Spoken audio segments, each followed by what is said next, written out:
우리의 눈각이는 사람의 한계를 가지고 있습니다. 우리는 너무 작은 것도 보지 못하고 또한 너무 큰 것도 보지 못합니다. 때문에 우리가 거대한 빌딩을 보기 위해서는 먼저 그 빌딩에서 적당한 거리로 물러서야만 합니다. 소리도 그렇습니다. 너무 작은 소리도 듣지 못하지만 사실은 너무 큰 소리도 듣지 못하며 살아갑니다. 실제로는 이 거대한 지구가 자전을 하고 또 공전을 하면서 엄청난 소리를 뿜어내고 있다고 하지요. 하지만 우리의 귀는 그런 소리를 듣지 못하기 때문에 지구 위에 앉아서 우리가 침묵을 경험하게 되는 것입니다. 당장 우리의 가슴에 하나님의 자비와 사랑이 느껴지지 않는다고 하여서 우울하거나 이상하게 생각할 필요는 없습니다. 하나님께서 우리를 사랑하신다는 것은 우리의 느낌의 문제가 아니기 때문입니다. 이미 말씀을 통하여 십자가를 통하여 하나님께서 우리를 사랑하신다는 것을 분명하게 우리에게 선포하셨습니다. 아이가 부모의 품에 안길 때 그 어떤 의심도 필요하지 않은 것처럼 우리는 어린아이와 같은 심정으로 주님 앞에 나아가야 하겠습니다.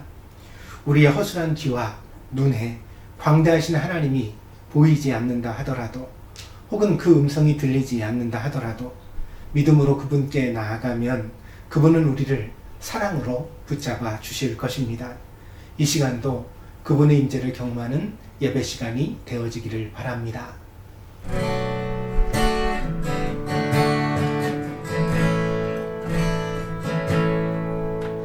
주 여호와는 광대하시도다.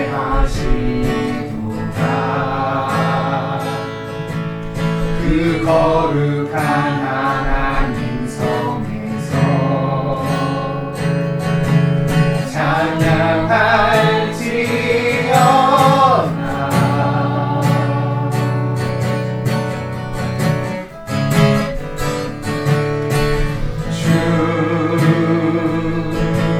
승리 우리에게 주셨도다. 모든 원수 물리치셨네. 엎드려 절하세.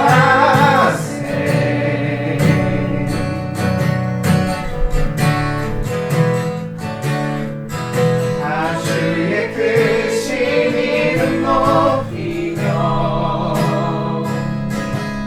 우리에게 행하신 위대한 일 감사하세. 오 주의 신실하신 그 사랑 온 땅과 하늘 위에 계셔 홀로 영원하시기를.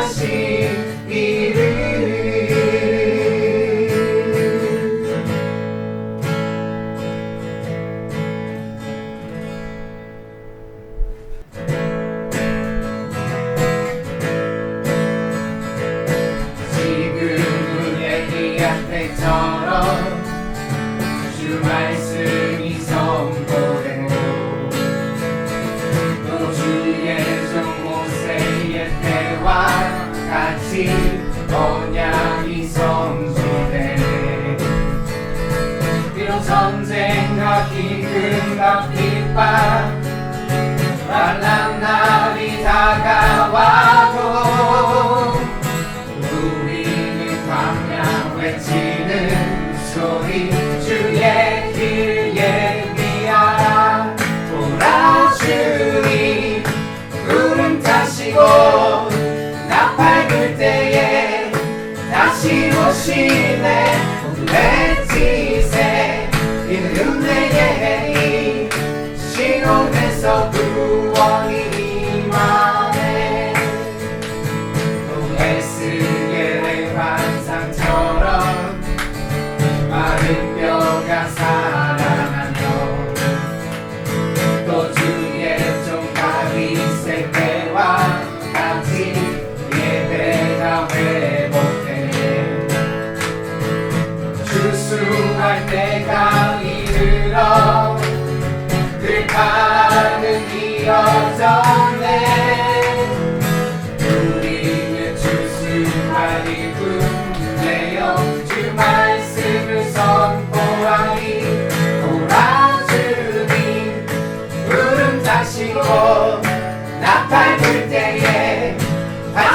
오시네 모두 외치세 이 은혜의 해니 시온에서 구원이 몰아주니 구름 타시고 나팔 불 때에 다시 오시네 모두 외치세 이 은혜의 해니 시온에서 구원이 임하네.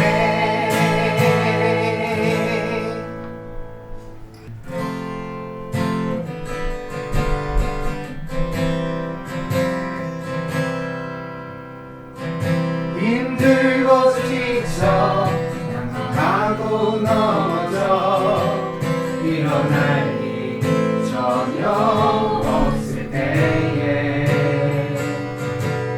조용히 다가와 손 잡아주시며 나에게 말씀하시네.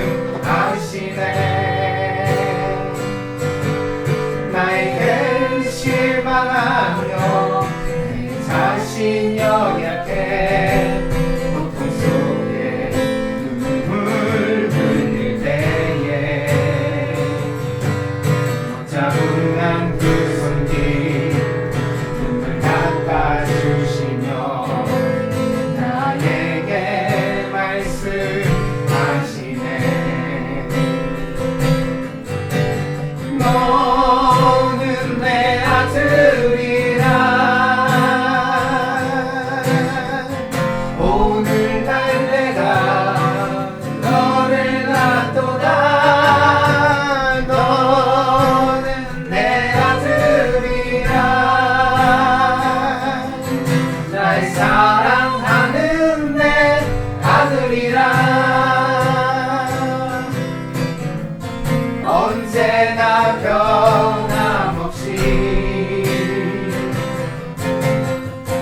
너는 내 아들이라 나의 십자가부터 세상의 그 고통으로 내가 너를 낳았으니 너는 내 아들이라 오늘날 내가 너를 낳도다. 너는 내 아들이라 나의 사랑하는 내 아들이라.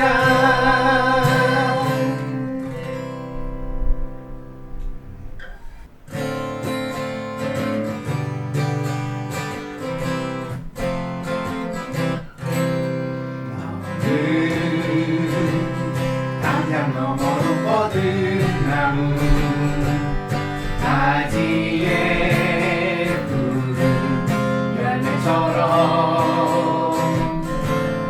하나님의 귀한 축복이 삶에 가득히 넘쳐날 거야. 너는 어떤 시련이 와도 능히 이겨내 강한 밤이 있어. 전능하신 하나님께서 너와 언제나 함께 하시니 너는 하나님의 사랑 아름다운 하나님의 사랑 나는 널 위해 기도하며 내 길을 축복할 거야. 너는 하나님의 선물 사랑스러운 하나님의 열매 주의 품에 꽃 피운 나무가 되어줘.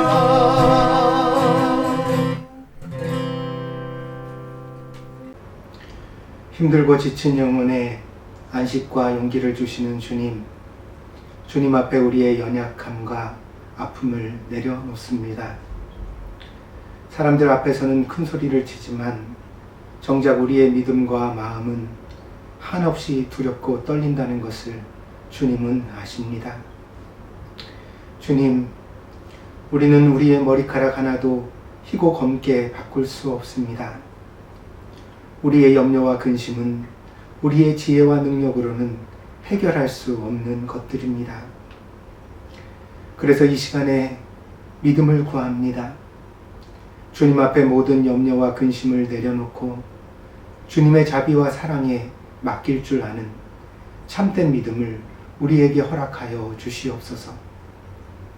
그리하여 진심을 다해 우리 삶의 주관자 되시는 주님 앞에 예배하게 하시고 주님의 뜻을 받들고 따를 수 있도록 우리를 인도하여 주시옵소서.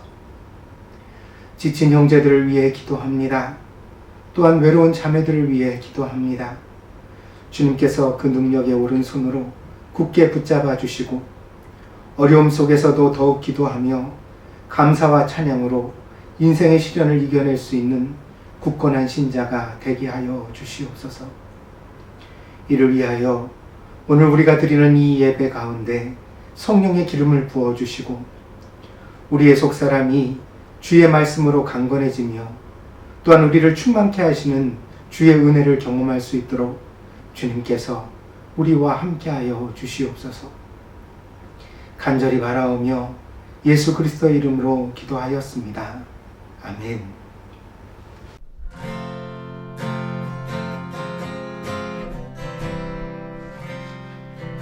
아버지, 당신의 마음이 있는 곳에 나의 마음이 있기를 원해요.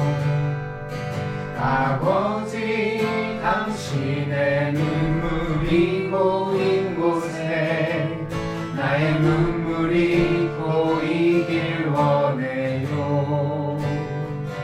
아버지, 당신이 알아보는 영혼에게 나의 두 눈이 향하길 원해요. 아버지, 당신이 울고 있는 어두운 땅에 나의 두 발이 향하길 원해요. 나의 마음이 아버지의 마음 알아. 내 모든 뜻 아버지의 뜻이 될 수 있기를 나의 몸이 아버지의 마음 알아. 내 모든 삶 당신의 삶 되기를.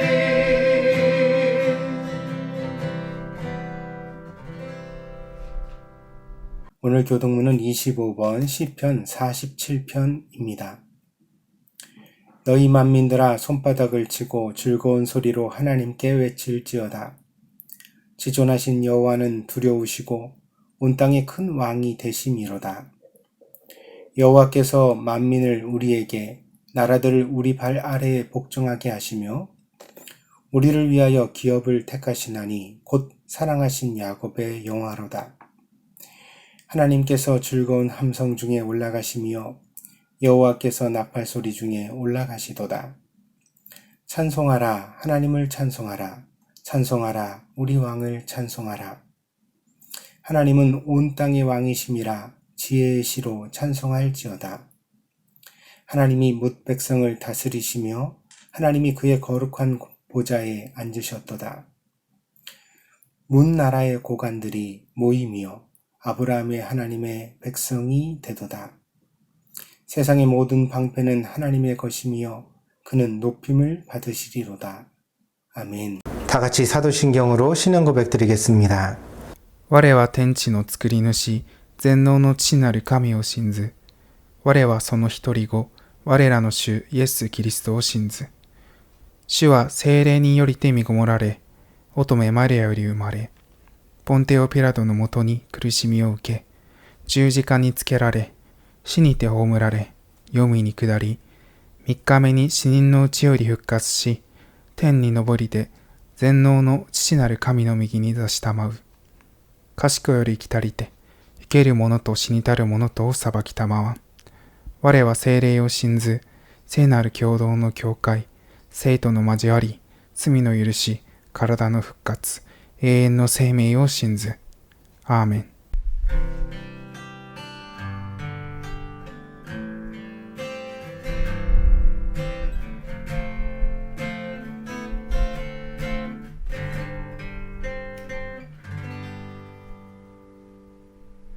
고달픈 삶의 은혜로 무뎌지고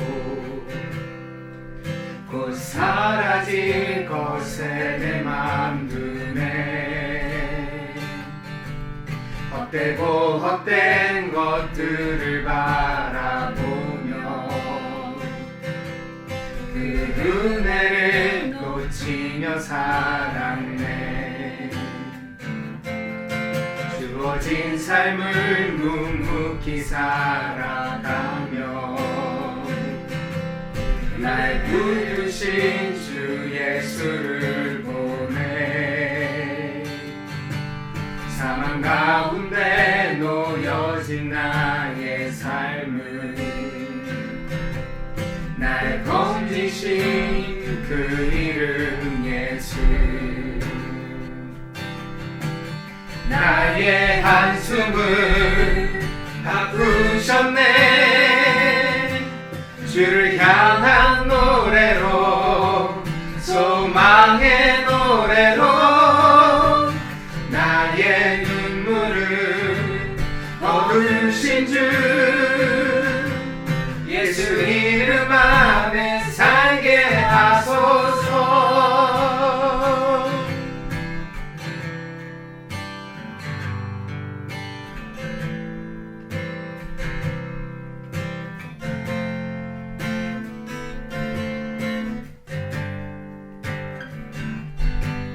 주어진 삶을 묵묵히 살아가며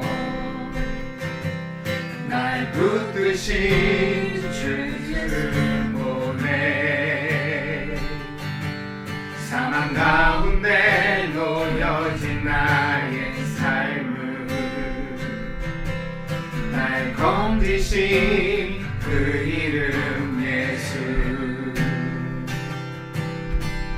나의 한숨을 바꾸셨네. 주를 향한 노래로, 소망의 노래로 나의 눈물을 거두신 주 예수 이름 안에 살게 하소서. 나의 한숨을 바꾸셨네. 주를 향한 노래로, 소망의 노래로 나의 눈물을 거두신 주 예수 이름 안에 살게 하소서.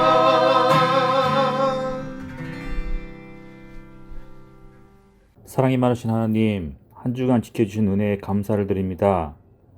코로나19의 위험 속에서도 동경드림교회 교회학교 어린이부터 작년에 이르기까지 한 분 한 분 지켜주시니 너무나 감사를 드립니다. 비록 저희들이 비대면으로 드리는 이 예배이지만 신령과 진정으로 드릴 수 있도록 저희의 마음과 생각을 지켜주시기를 간절히 기도합니다. 여호와의 손이 짧아 구원하지 못하심도 아니요 귀가 둔하여 듣지 못하심도 아니라 오직 너희 죄악이 너희와 너희 하나님 사이를 갈라놓았고 너희 죄가 그의 얼굴을 가리어서 너희에게서 듣지 않으시게 함이니라 라는 이사야의 말씀을 기억합니다.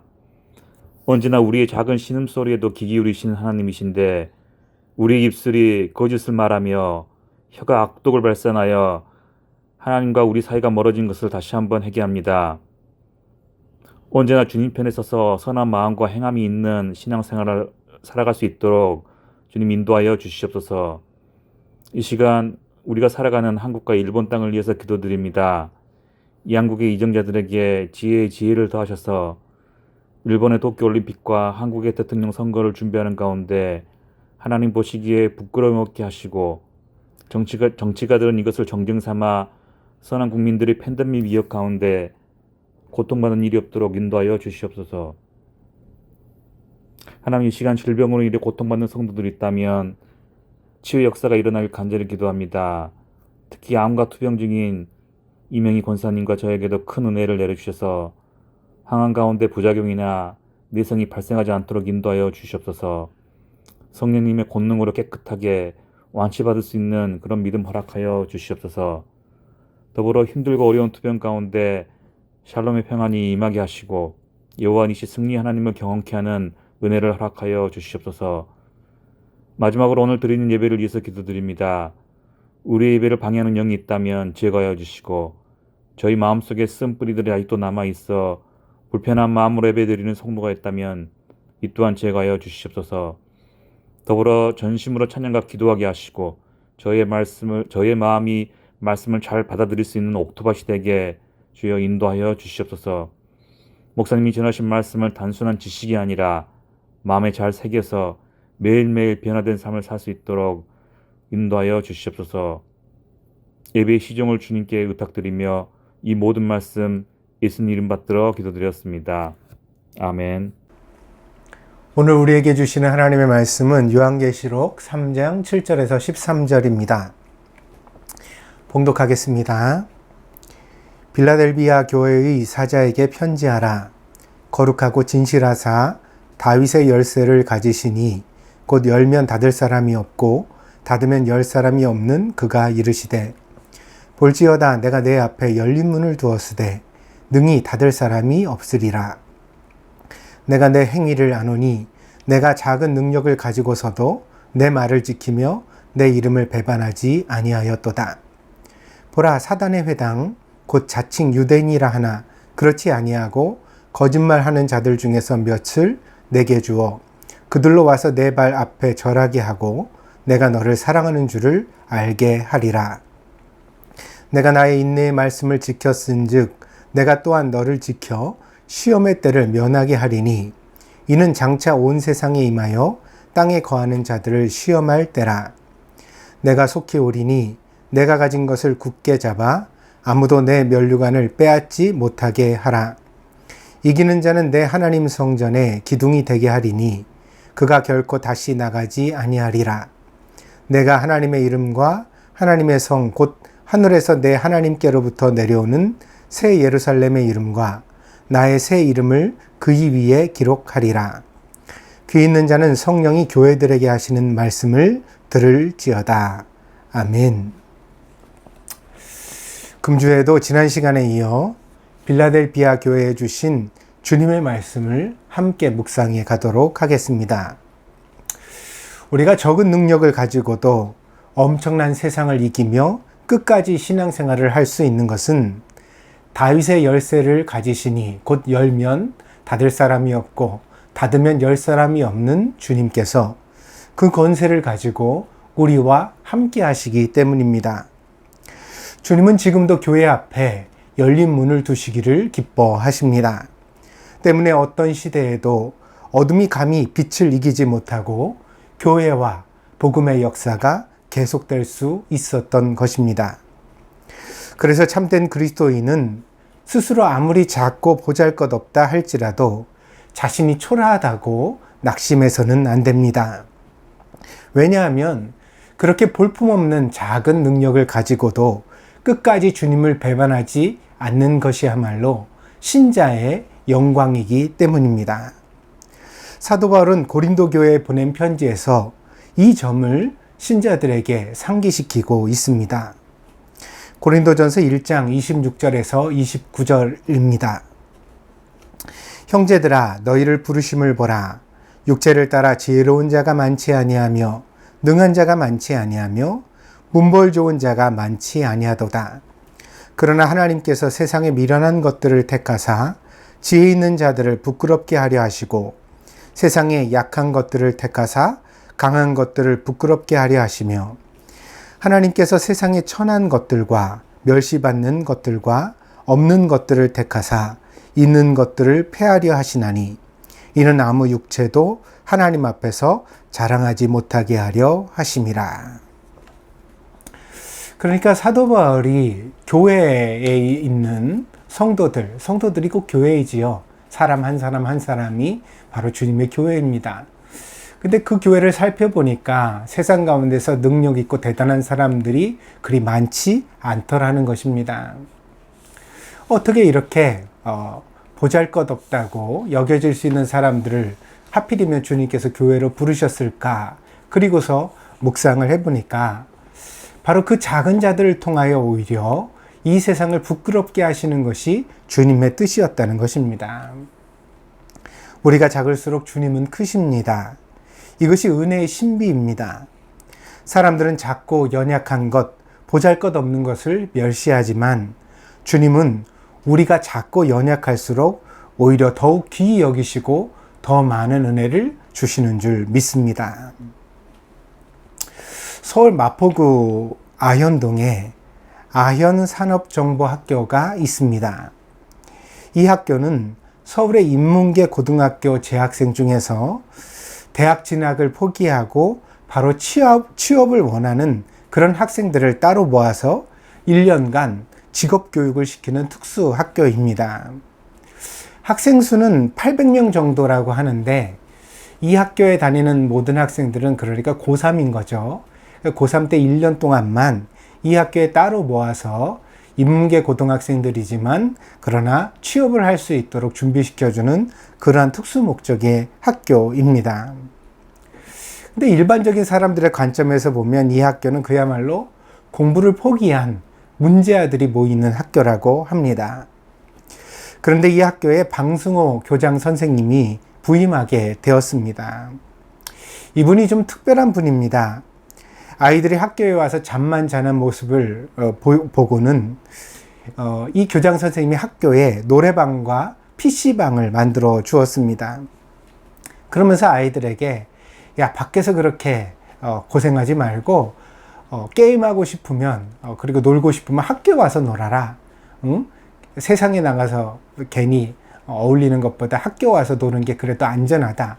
내가 너희들한테 보장해 줄 테니까 와서 학교에서 생활해라. 그렇게 이제 환경을 조성해 주었답니다.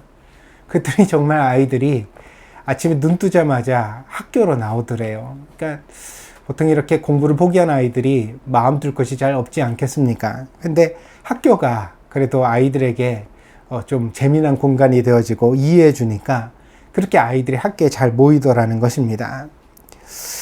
또한 어떻게 하면 이 아이들에게 잔소리를 듣기 좋게 해줄 수 있을까? 이 교장 선생님이 고민을 했답니다. 그러다가 이제 스스로 기타를 잡고 노래를 만들어서 아이들에게 해주고 싶은 잔소리를 노래로 부르게 되었습니다. 이 노래가 아이들에게도 반응이 좋고 또 세상에도 알려져서 이 방승호 교장 선생님은 나중에 음반도 내는 그런 가수가 되게 됩니다. 방승호 교장 선생님이 이런 모습으로 교육자의 길을 걷게 된 것에는 한 사건이 계기가 되었다고 합니다. 이분이 처음 학교에 부임하던 날이었습니다. 아니나 다를까 문제아만 모아놓았다는 이 학교에서 처음 부임하자마자 복도에서 낯선 아이를 하나 만나게 됩니다. 근데 아이가 복도를 갖다 이렇게 가는데 비틀거리더래요. 그래서 얘를 보니까 얼굴이 벌겋게 익어가지고 술 냄새를 심하게 풍기더라는 것입니다. 그 아이를 그냥 교실에 들여보내봤자 수업에 방해만 될 것 같아서 이 교장 선생님이 이 아이를 데리고서 교장실로 갔습니다.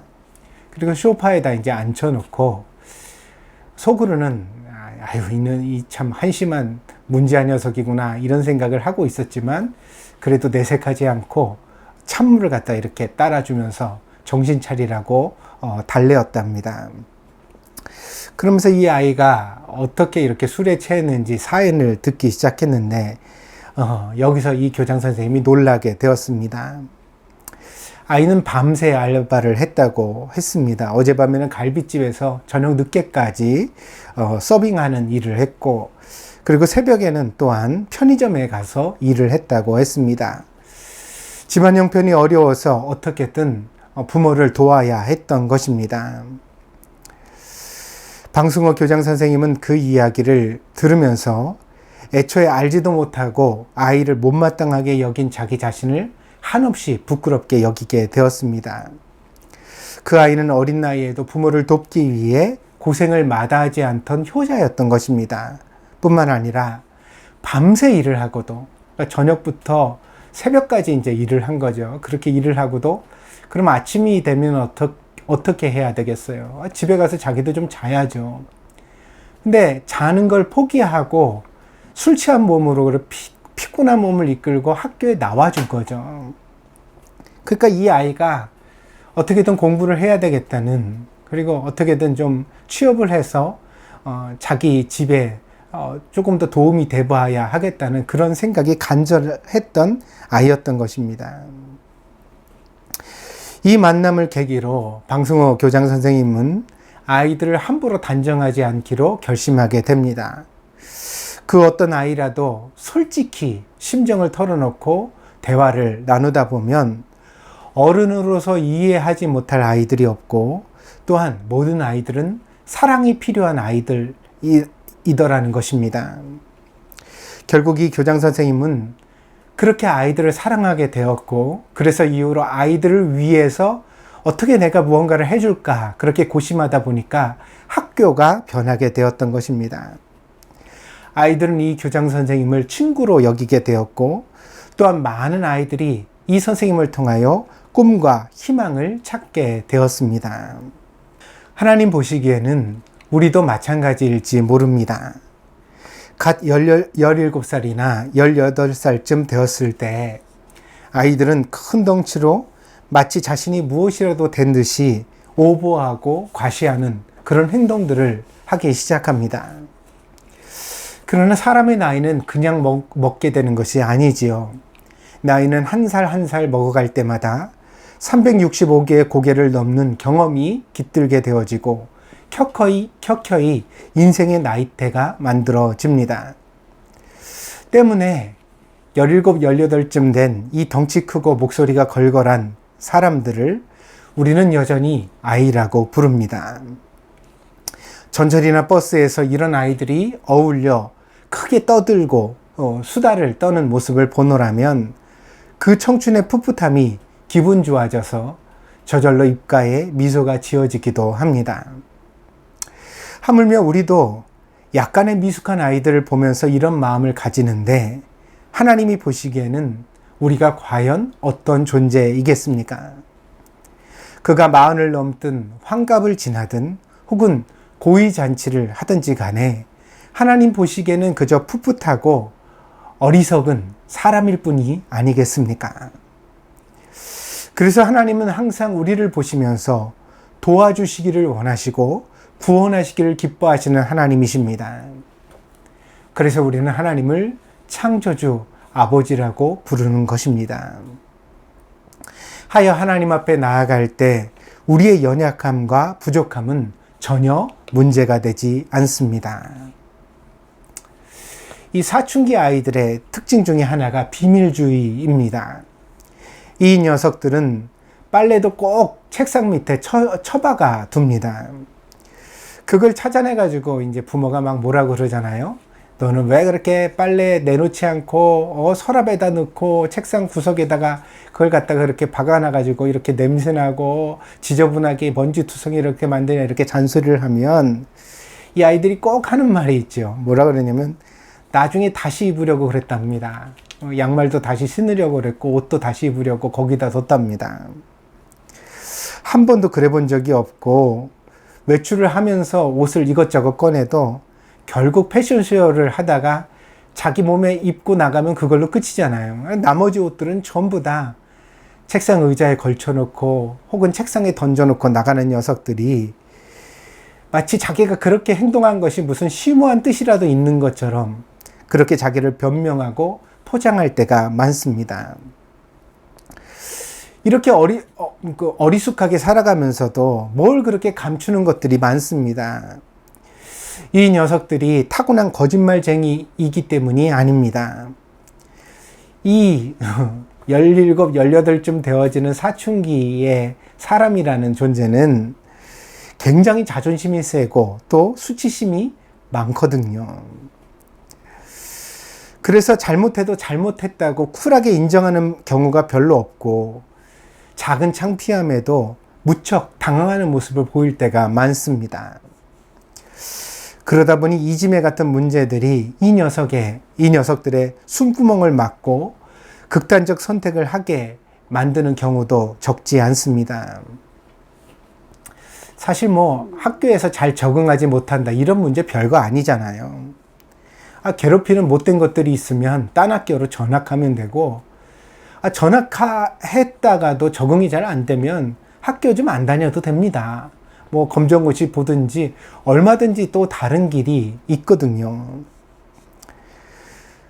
그리고 지금은 잘 찾아보면 도와줄 사람들 혹은 도와줄 방법들도 참 많이 있습니다. 그런데 이 사춘기 아이들은 말을 잘 안 합니다. 혼자 끙끙거리며 고통을 받습니다. 자기 힘으로만 해결해 보려고 몸부림치다가 그렇게 죽을 힘을 다하다가 정말 죽을 결심을 해버리는 어리석은 아이들이 많습니다. 그런데 사람이라는 것이 어른이 되어도 마찬가지인 것 같습니다. 제가 목회를 하면서 여러분들을 대하다 보니까 여러분도 자존심이 셉니다. 또 여러분도 수치심이 많습니다. 인생을 혼자 해결해 보려고 합니다. 그래서 가만히 보면 사춘기의 어떤 감수성을 아직 벗어버리지 못한 사람이 우리 중에는 참 많은 것 같습니다. 그러다 보니 거짓말을 자주 하지는 않지만 거의 본 모습을 드러내지 못하고 살아갑니다. 그래서 남에게 보여지는 모습은 매너 있고 행복하고 아무 일도 없는 것 같지만 사실 우리 안에는 많은 문제가 이렇게 숨겨져 있을 때가 참 많습니다. 같은 이불을 사용하는 사람도 진심을 모르는 경우가 있습니다. 10년을 다닌 교회의 목사도 그 심정을 미처 다 알지 못하는 경우가 참 많습니다. 나이를 먹어갈수록 친구도 거의 없고 그저 세상에 남겨진 것은 나 하나라고 생각되어지는 사람들이 의외로 많습니다. 이게 참 무섭고 두려운 일입니다. 이런 분들이 남다른 위기를 겪으면 견디다 부러질 가능성이 많기 때문입니다. 그래서 사람은 처음부터 돕는 배필이 필요합니다. 인생에 파트너가 필요하다는 것입니다. 이 파트너라는 말은 파트, 부분이라는 뜻이잖아요. 그러니까 나의 일부분 같은 사람을 의미합니다. 근데 정말로 성경을 보면 아담이 하와를 보면 처음 보자마자 이런 말을 했거든요. 창세기 2장 23절입니다. 아담이 이르되 이는 내 뼈 중에 뼈요 내 살 중에 살이라. 이것을 남자에게서 취하였은즉 여자라 부르리라 하니라. 그래서 이 여자라는 이름에는 어떤 숨겨진 의미가 있느냐면 당신은 나의 파트너입니다. 내 살 중에 살이요 내 뼈 중에 뼈입니다. 그런 뜻이 내포되어져 있는 것입니다. 하지만 이 말을 남자와 여자의 관계로 한정할 필요는 없습니다. 그때는 아담과 하와뿐이었으니까 하와가 아담의 파트너가 되어준 것 뿐입니다. 그래서 지금도 아내가 남편에게, 남편이 아내에게 파트너가 되면 제일 좋은 일이겠죠. 그러나 꼭 그렇지 않더라도 그 누구라도 좋습니다. 정말 인생을 살아가면서 우리가 감추어진 우리의 속마음을 털어놓고 그리고 정말 우리 자신에 대하여서 대화할 수 있는 그리고 서로 기도해 줄 수 있는 그런 파트너가 돕는 배필이 우리에게 꼭 있으면 좋겠습니다. 그래야 우리가 건강하게 살아갈 수 있거든요. 처음 아담에게 돕는 배필이 필요한 것을 하나님이 알아보신 것처럼 오늘 우리도 그러하다는 것입니다. 그러나 인생 중에서 이런 파트너를 만나는 일은 참 어려운 일입니다. 그래서 실패하는 사람들이 많습니다. 그렇다면 자기의 파트너를 아직 찾지 못한 사람들은 인생을 어떻게 살아가야 할까요? 결혼을 했는데도 여전히 어떤 숨겨진 외로움이 해결되지 못한다면, 혹은 40살이 넘었는데도 아직 마음을 털어놓을 만한 친구가 곁에 없다면, 그래서 교회를 10년 다녔지만 아직 목사님은 거리가 멀고, 그래서 내 마음의 심중에 있는 이야기를 믿고 다 털어놓을 수 없는 그런 신앙생활을 하고 있다면, 그러면 우리는 어떻게 해야 할까요?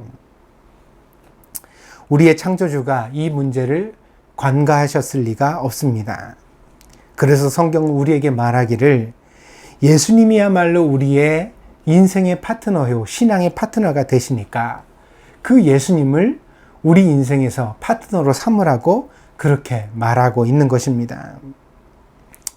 하나님께서 문제 많은 우리의 인생을 도와주시기 위하여 사람이 되셔서 우리 곁에 오셨다고, 그분이 바로 예수님이라고 성경이 우리에게 가르쳐주고 있는 것입니다.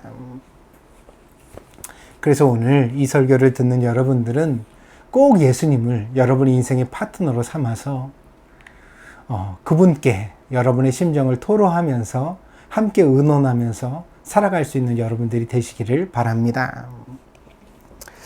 사랑하는 여러분, 교회는 문제가 많습니다.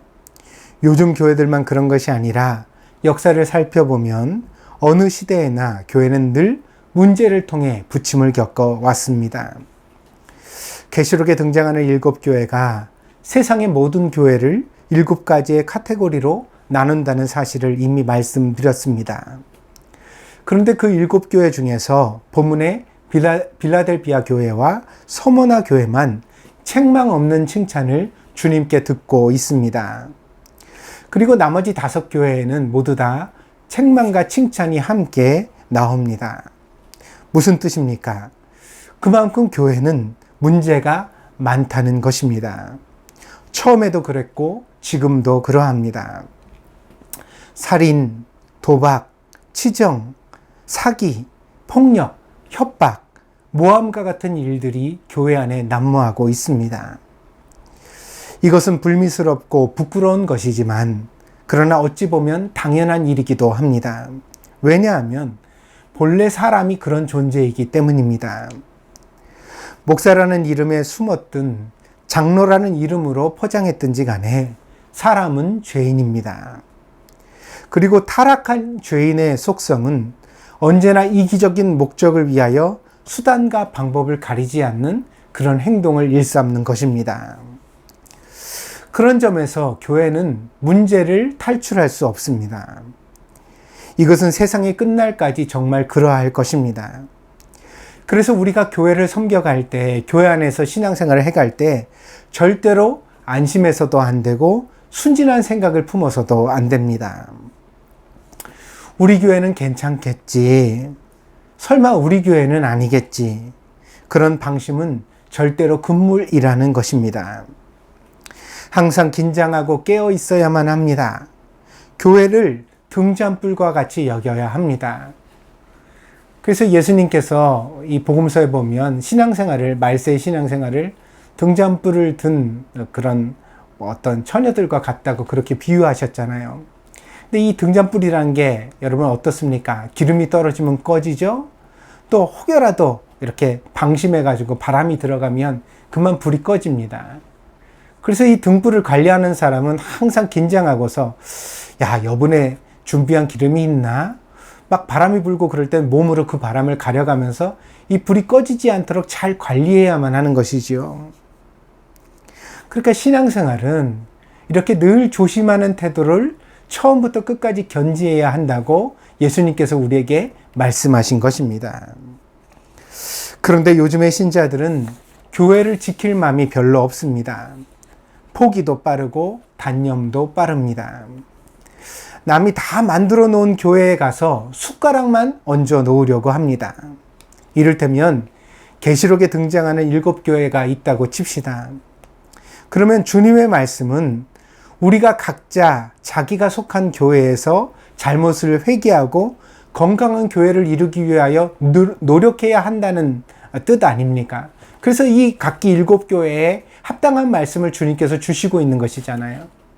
그래서 이 말씀을 듣고 우리가 깨달아서 우리 자신을 고쳐야 합니다. 그래서 우리가 좋은 교회가 되기를 애써야 합니다. 이것이 계시록에 나오는 7교회에 주님께서 각기 다른 말씀을 주신 목적입니다. 그런데 오늘날 우리들의 해결법은 라오디게아 교회에서 빌라델비아 교회로 옮겨가는 것입니다.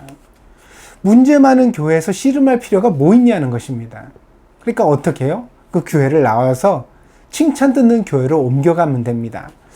그 좋은 교회가 있다고 치면 그 교회로 가면 끝난다는 것입니다. 2000년 전에는 물리적인 거리가 멀어서 불가능했지만, 그러나 지금은 온 식구가 함께 오손도손 모여 앉아 1시간만 운전을 하고 찾아가면 좋은 교회들이 엄청나게 많이 있다는 것입니다. 심지어 요즘은 코로나19로 인하여서 온라인 예배가 대세가 되고 있으니 얼마나 더 좋습니까? 그러다 보니까 우리가 교회를 지키는 것이 아니라 어때요? 마음에 드는 교회를 마치 쇼핑하듯이 골라 섬기려고 하는 그런 우리의 태도를 볼 수 있습니다. 그러나 이렇게 열매만 따먹는 교회는 절대로 내 교회가 아닙니다. 주님은 계시록의 말씀을 통하여 분명 이 일이 남의 일이 아니라 내가 감당해야 하는 일이라고 말씀하시고 있습니다. 문제 많은 그 교회가 내 교회라고 한다면 우리는 어떻게 해야 돼요? 그 교회 안에서 내가 정말로 이단이 아니라면, 정말로 내가 구원을 얻을 수 없는 교회가 아니라면 그 교회 안에서 내가 씨름하고 애써서 정말 주님의 말씀을 실천하여서 그 교회를 바로잡고 그 교회 안에서 좋은 교회를 세우려는 노력을 우리가 해야 한다는 것입니다. 그래서 7교회가 각각 사정과 형편이 다르지만 그 7교회의 모든 신자들이 똑같이 들어야 했던 말씀이 있습니다. 그것이 바로 우리가 읽은 본문의 13절의 말씀입니다. 귀 있는 자는 성령이 교회들에게 하시는 말씀을 들을지어다. 여러분은 귀가 있으십니까? 물론 다 있지요. 귀가 없는 분은 아마 없을 것입니다. 하나님이 실수로 10명 중에서 한두 명 귀를 만드시지 않는 분이 아니시지 않습니까? 그렇다면 이 말씀은 무슨 뜻이겠습니까? 이런 말씀을 우리가 들어도 제대로 새겨듣고 믿음으로 반항하지 않는 사람들이 많다는 것을 우리에게 가르쳐주고 있는 말씀이 아닙니까? 마치 귀가 없는 것처럼 들어도 듣지 못하는 사람들이 많다는 거죠. 어디에요? 교회 안에요. 그래서 사도 바울은 디모데후서 4장 3절에서 5절에서 디모데에게 이렇게 말씀하고 있습니다. 때가 이르리니 사람이 바른 교훈을 받지 아니하며 귀가 가려워서 자기의 사욕을 따를 스승을 많이 두고 또 그 귀를 진리에서 돌이켜 허탄한 이야기를 따르리라. 그러나 너는 모든 일에 신중하여 고난을 받으며 전도자의 일을 하며 내 직무를 다하라. 그러니까 말세 교회에 나타나는 특징 중에 하나가 사람들이 바른 교훈을 듣지 않는다는 거죠. 마치 귀가 없는 것과 같은 성도들이 나타나게 될 것이라는 것입니다. 근데 이 귀 없는 성도들이 또한 자기의 사욕을 따르는 그 자기의 어떤 욕심을 갖다가 이렇게 그 옆에서 듣기 좋게 해주는 그런 잘못된 스승들은 곁에 많이 두려고 한다는 것입니다. 그러나 사도 바울은 디모데에게 이런 시대를 만난다고 해도 낙심하지 말고 주님의 말씀과 함께 고난을 받으며 더욱 그 진리의 말씀을 힘있게 담대하게 증거하라고 권면하고 있습니다. 여러분은 듣기 좋은 말만 골라 듣는 신자가 되지 마시기를 바랍니다. 목사가 하는 말씀이 때로는 불편해야 합니다. 몸에 좋은 약이 쓰다는 속담처럼 때로는 그런 하나님의 말씀이 여러분의 영혼을 살리는 양약이 되기 때문입니다. 때로는 듣기 아픈 말씀도 잘 참고 들으시기 바랍니다. 사람의 말로 듣지 말고 하나님의 말씀으로 듣기 위하여 더욱 그렇게 노력하시기를 바랍니다. 그래서 오늘 본문의 말씀에도 하나님의 말씀을 인내의 말씀이라고 우리에게 소개하고 있습니다. 인내라는 것은 참고 견딘다는 뜻이죠. 그러니까 어려움이 있다는 뜻입니다. 고통이 있다는 것입니다. 근데 그것을 참고 견딘다는 뜻입니다. 물론 하나님의 말씀을 순종하기 위하여 우리가 세상에서 겪게 되는 핍박과 박해를 말하고 있는 것이기도 합니다. 그러나 더 근본적으로는 우리는 죄인이고, 그래서 하나님의 말씀을 잘 들으려 하지 않는 것이 우리의 체질이기 때문에, 그래서 하나님의 말씀은 필연적으로 우리에게 인내를 필요로 한다는 것을 나타내고 있는 말씀이기도 합니다. 귀 있는 자들만 교회들에게 하시는 말씀을 들을 수 있다는 이 말씀의 뜻은 우리가 인내하려는 어떤 의도, 그런 어떤 우리의 마음속에 결심이 있어야만 비로소 하나님의 말씀을 담을 수 있다는 뜻이 되어지기도 합니다. 그래서 여기서 귀는 어떤 거예요? 귀는 듣고자 하는 마음입니다. 순종하려는 마음입니다. 하나님의 말씀이 내 죄의식을 자극하고 거부감을 낳고 나를 불편하게 만들어도 마치 양털 깎는 자 앞에서 잠잠한 양과 같이 하나님의 말씀에 대하여 자기의 자아를 낮추고 복종하려는 태도를 취하는 것입니다. 이런 신자가 되어야 비로소 우리가 어때요? 하나님의 말씀을 들을 수 있게 되는 거죠. 그리고 이 인내를 통하여 하나님의 말씀을 우리가 우리 안에 소유하고 가질 수 있게 되어지는 것입니다. 문재인 대통령이 이번에 오스트리아를 방문했을 때의 일입니다. 이 문재인 대통령이 꼭 만나기를, 오스트리아에서 꼭 만나기를 원했던 사람이 있습니다. 대단한 세상적으로 명성과 권위를 가진 그런 대단한 사람이 아니라 바로 두 할머니를 만나기를 간절히 원했다고 합니다. 바로 마리안느와 마가렛 수녀입니다. 이분들은 젊은 시절에 가방 하나 들고 소록도에 찾아와서 무려 40년 동안 한센병 환자들을 위하여서 이름 없도 빚도 없이 겸손한 섬김을 행하다가 돌아가신 분들입니다. 본인들이 이제 나이를 많이 먹어서 늙고 병들게 되었을 때 이 한국에, 특히 소록도에 부담을 주고 싶지 않다고 어느 날 아침에 편지 한 장 남겨놓고 조용하게 가방 하나 챙겨서는 본국으로 돌아가신 분들입니다.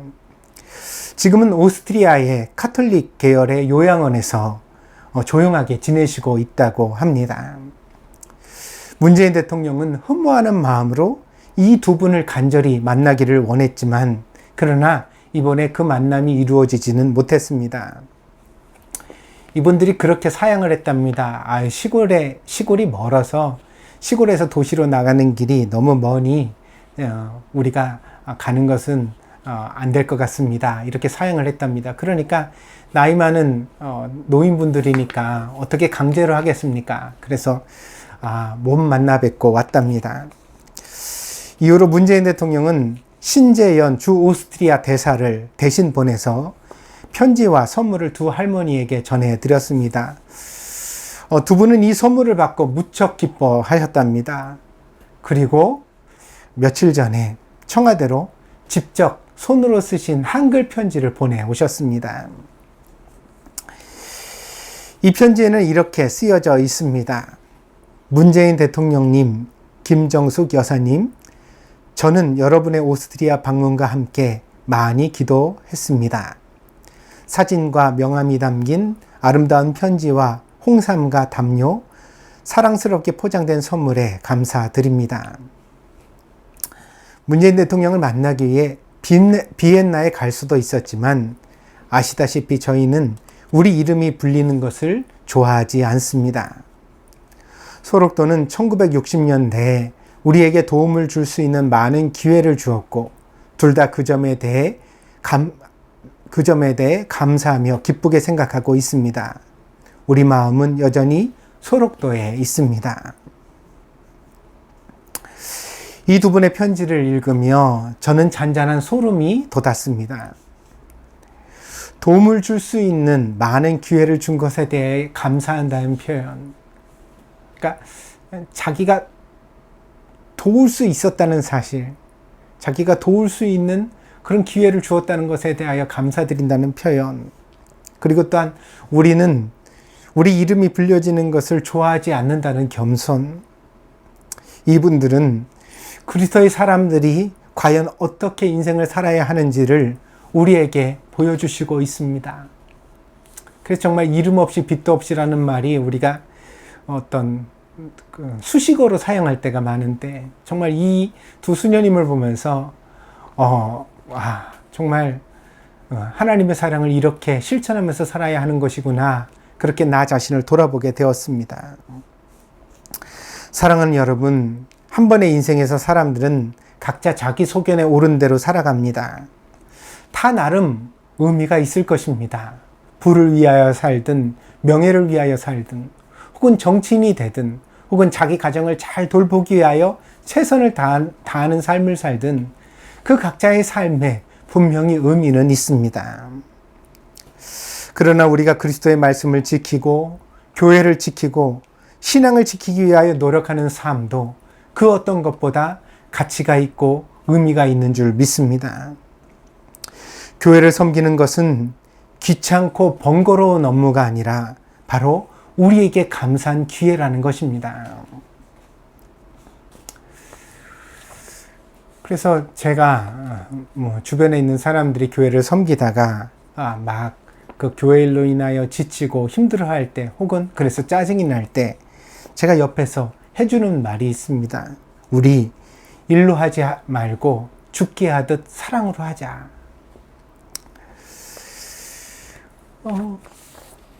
그래야 그 일하는 동안 우리가 다치지 않게 되고 그 일로 인하여 우리의 신앙이 시험에 들지 않게 되는 것입니다. 그래서 다른 사람 보면서 저 사람은 안 하네, 왜 나만 하네, 혹은 왜 나만 이렇게 고생을 하네, 왜 나만 이렇게 모든 것을 다 드려야 하냐, 이런 식의 말들 우리가 하려면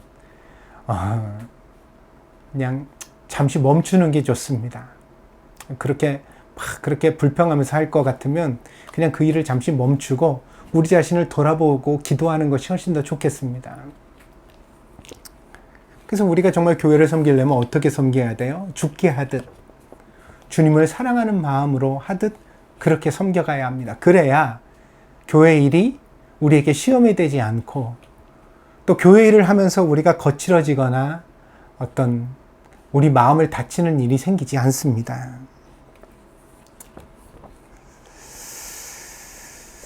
사람을 사랑하고 섬기는 것은 우리 자신을 드러내기 위해서가 아니라 진심으로 주님을 본받는 자가 되기 위해서 그러해야 하는 것입니다. 그래서 교회 안에서 어떤 직분을 맡고 사명을 감당할 때 절대로 자기 자신을 과시하는 자가 되지 마시기를 바랍니다. 왜 내가 일하는데 안 알아주냐, 나를, 내가 얼마나 교회에서 중요한 줄 아느냐, 이런 얘기를 할 것 같으면 하지 마십시오. 그건 여러분 신앙에 유익이 되지 않습니다. 그저 주님을 본받으려고 하십시오. 예수님처럼 살려고 하십시오. 마리안느와 마가렛 수녀님이 보여주시는 모범처럼 우리 이름이 불려지는 것을 좋아하지 않는 사람이 되십시오.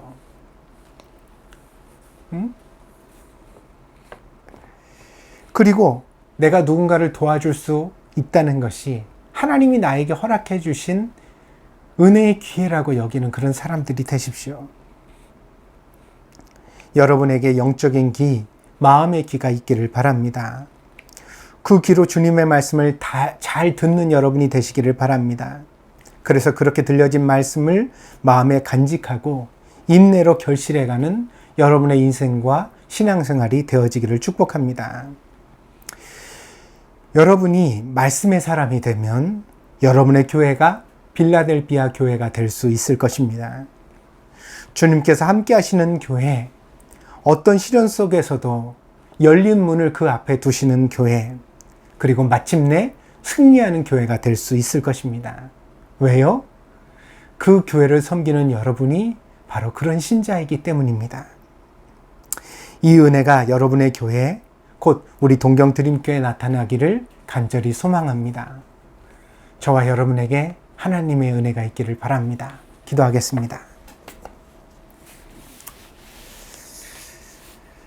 적은 능력을 가지고도 끝까지 주님의 이름을 배반하지 않고 주님의 인내의 말씀을 마음에 간직하는 그런 교회, 그런 신자가 되게 하시기를 원합니다. 그러려면 주님, 우리는 듣는 귀가 있어야 합니다.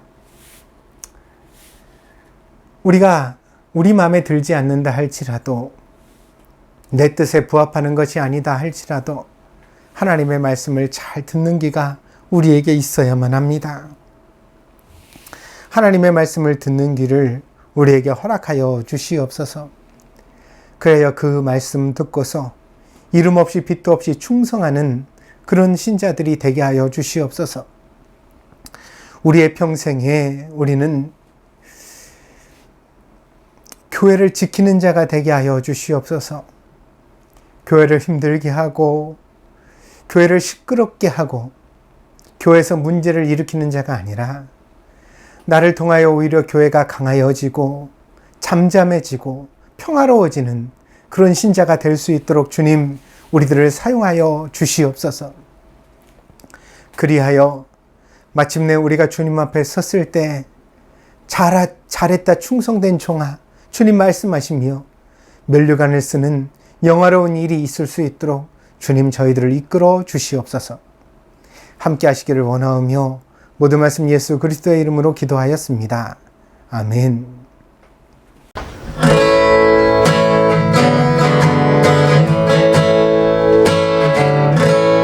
날 구원하신 주 감사, 모든 것 주신 감사, 지난 추억이 내 감사, 주의 곁에 계시네. 향기로운 봄철의 감사, 외로운 가을날 감사, 사라진 눈물도 감사, 나의 영혼 영원하네.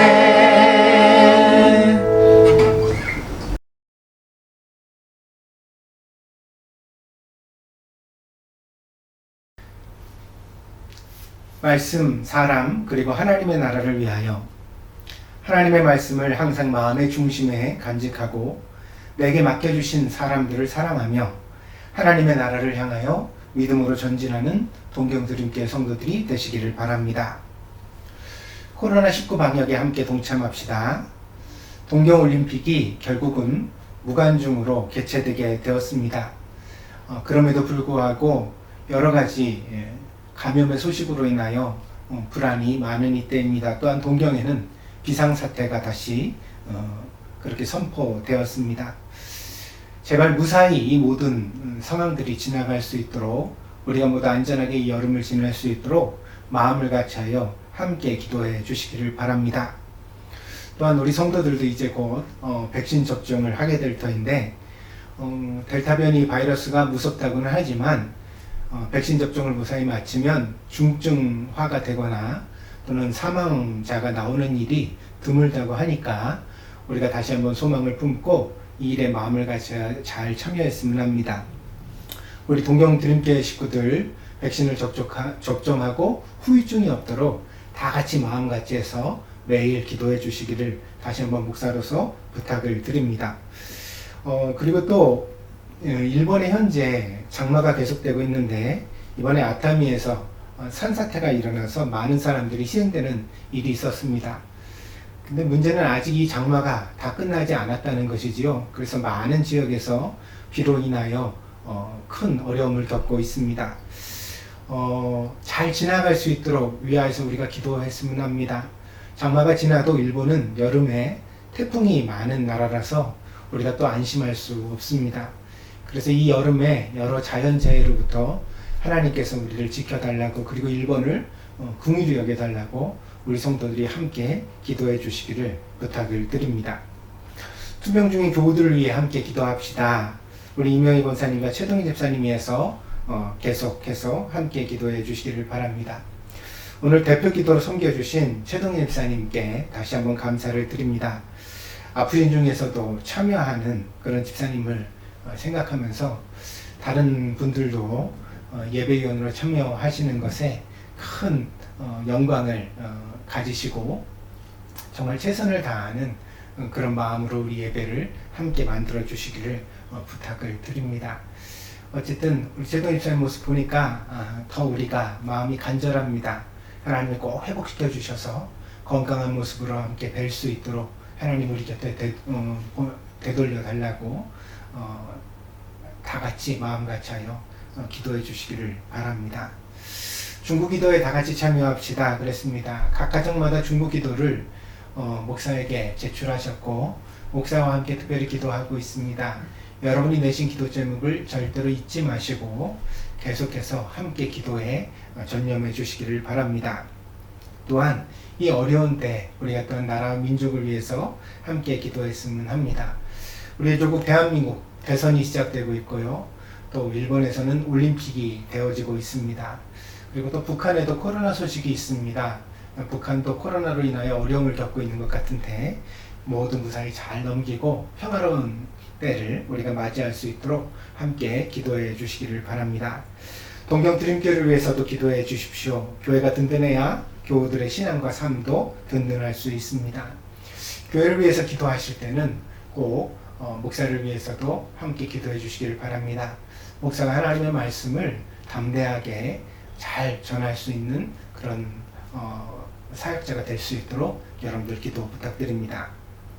매주 수요일 시편 묵상이 계속되고 있습니다. 모든 성도들은 함께 참여해 주시고요. 또 이 시편 묵상과 함께 여러분들의 하나님 말씀에 더욱더 마음을 기울이고 관심을 갖는 그런 이번 여름이 되어지기를 바랍니다. 여러분들이 이 시편 묵상에 대해서 여러 의견 주시면 목사가 귀담아 듣고 잘 반영해 보도록 하겠습니다. 교회 유튜브 채널에 동참 바랍니다. 주변에 권해주시고 또 항상 보실 때마다 좋아요와 구독 확인해 주시기를 바랍니다. 무더운 여름이 이제 시작되고 있는 것 같습니다. 건강 상하지 않도록 조심해 주시고 또 이 어려운 때 우리가 기도하면서 하나님의 지혜를 받아 잘 감당했으면 합니다. 여러분 모두에게 주님의 평강을 빕니다. 다른 광고가 없으시면 2021년도 우리에게 주제 찬송입니다. 주님 마음 내게 주셔서 함께 찬양 드리고 축도로 예배를 하도록 하겠습니다.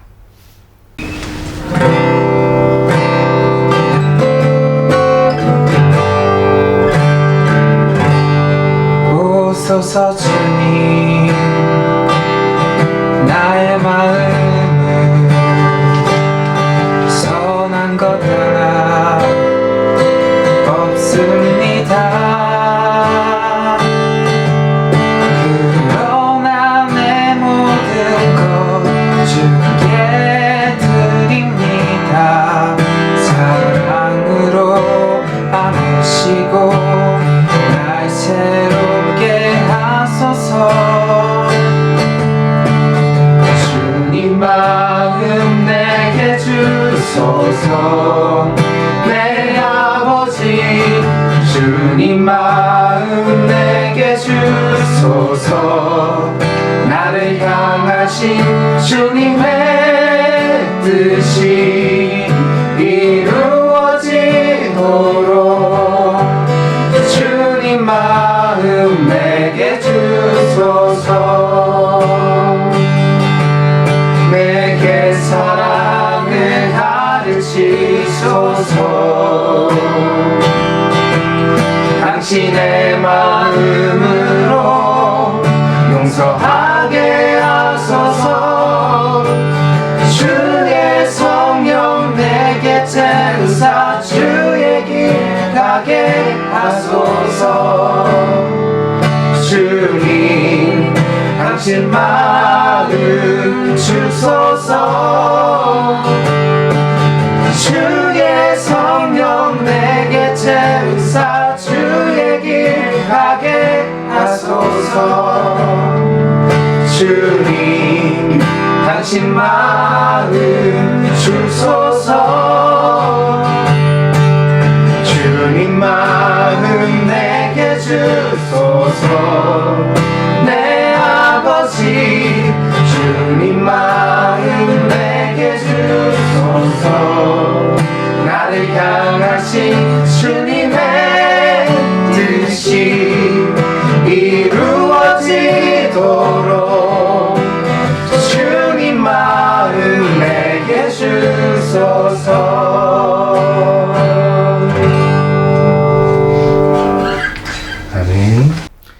약하고 보잘것없는 우리들을 주님의 몸된 교회로 부르시고 교회의 삶을 살 수 있도록 우리를 인도해 가시는 주님의 사랑과 은혜를 감사드립니다.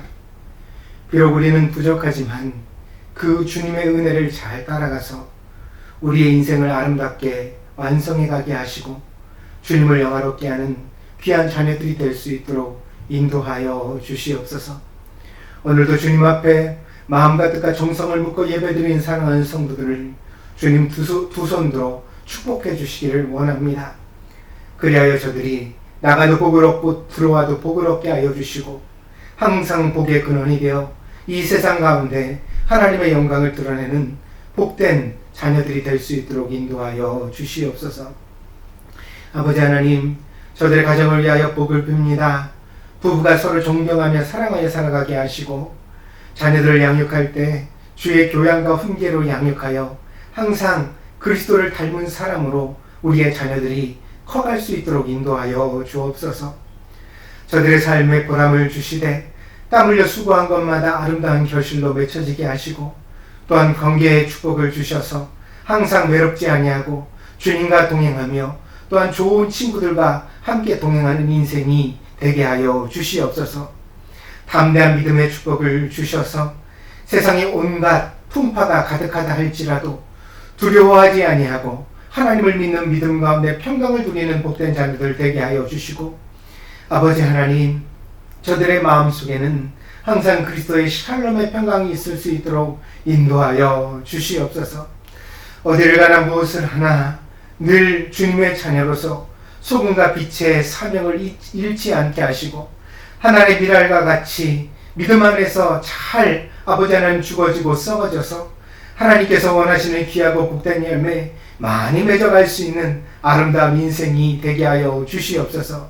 주님께서 언제나 함께 하시며 언제나 그 강한 의로운 오른손으로 붙들어 주실 것을 믿습니다. 지금은 우리 교회 머리가 되시는 예수 그리스도의 한량없는 은혜와 아버지 하나님의 극진하신 사랑하심과 성령의 감화 감동 내재 충만하신 역사가 오늘 동경드림교회에서 마음과 뜻과 정성을 다하여 하나님 앞에 예배드리는 사랑하는 성도들 머리 위에 저들의 가정과 직장과 학업 위에 저들의 모든 인생의 여정 위에 지금으로부터 영원히 함께 계실지어다. 아멘.